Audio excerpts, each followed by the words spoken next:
life. Now, you got a whole lot of folks in the other continent, they got their own issues, but those are our family, and we love them. You have those that won't do business with you, they'll call you a Tubab or a Niak, which is very short-sighted thinking. Hard reality. Our folks on the other side of the ocean need us, and we need them. Our folks south of us that speak Spanish, they need us, and we need them. And the sooner everybody pulls their heads out of their backside on this issue, the faster we can clean up this mess. We have talents, we have skills. Beneath our feet are natural resources. But they're being squandered in certain ways. They're being stolen in many ways. You have the melanated puppets, our own amongst us, selling out our kith and kindred, letting those resources go for quote-unquote pennies, getting produced into things and coming back to them, costing them so-called dollars.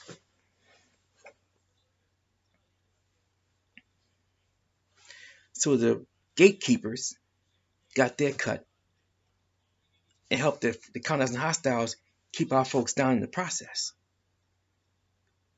They're the worst kind of traitors. And when the time comes, they get it first. Serious business here. The mismanagement has to stop. The graft shall be stopped. Real life requires that changes be made. Wholesale shifts of the psyche. It's not a mere option. It is an absolute requirement. And so you have the neo-colonists that have come up in there from the Far East. And now you have coup after coup after coup across the mother continent because they're shutting down the agreements that were made with the neo-colonists from the Far East and undoing the pillage and plunder. And they come after those who line their pockets while everybody else still suffers in squalor.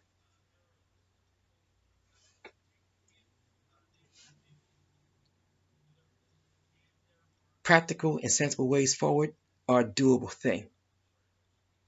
We're already on the ground in several areas on the other side of the ocean, and everybody knows that.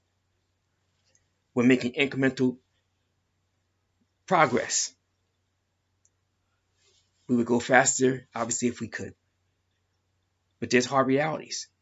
Having to spend funds on both sides of the ocean when we have limited resources to begin with, but we don't use that as an excuse. We just keep it moving. We keep it pushing. But now we have some funds coming into the Imperial Treasury from the other side of the ocean. Have we broken even, as some would say? Have we got an actual return on investment, as some would ask? No. We're still operating at a loss, as some would say. But I don't see it as a loss. We are forging relationships. We're getting things going. Our brand names are starting to become familiar. Things are working. We've established particular things in hand. Relationships are getting stronger. We have forged our way forward, and we've earned every inch we have mastered. Every inch we have grown. Every inch we have expanded. I give thanks for the progress that we have. The language gaps, all the new subcultures that's now part of the Amexem-Moor-Empire culture, the Amexem-Empire way, as we would call it. These things didn't happen in a vacuum, didn't happen by osmosis. We had to earn this. And on both sides of the ocean, it's a struggle, but they're just different struggles. Our folks on this side of the ocean, for the most part, they run when they see us coming.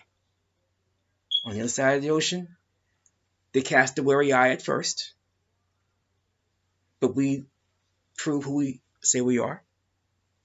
Everything we say we're going to do, they see us do. They are part of our fiscal budget laws. They are part of our governance. They are now participating in our governance. I'm happy to see how much progress they're making in their training. It's not happening as fast as I would like. However, watching folks speak about things out of the manuals in English and in whatever language they're speaking is a joy to watch. Watching the expansion of our society. They're using our calendar on both sides of the ocean now. They can tell you who the Imperial Council members are, who the Constitutional-Monarch is, who their regional, their district, their local, who the sector ambassadors are. They also know the method to establish a business side of our venue. We have 2 stores on the other side of the ocean. They can put their products in our stores. It is inevitable that we're going to have particular things in place. The bakeries and other things that's coming. The other opportunities that we'll have in manufacturing as we get there. We don't have the funds financially to do the same thing on this side of the ocean. And we don't lie about that. We told 2 folks straight. You want us to establish a more store on this side of the ocean? You going to support it? Is the question I'm going to ask folks.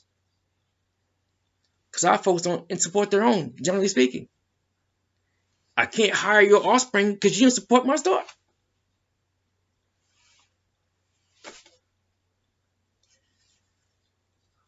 The bakery, Ariel's Bakery, you going to support our bakery? Everything in here is vegan. You going to support it? I can't hire your offspring if you don't support it.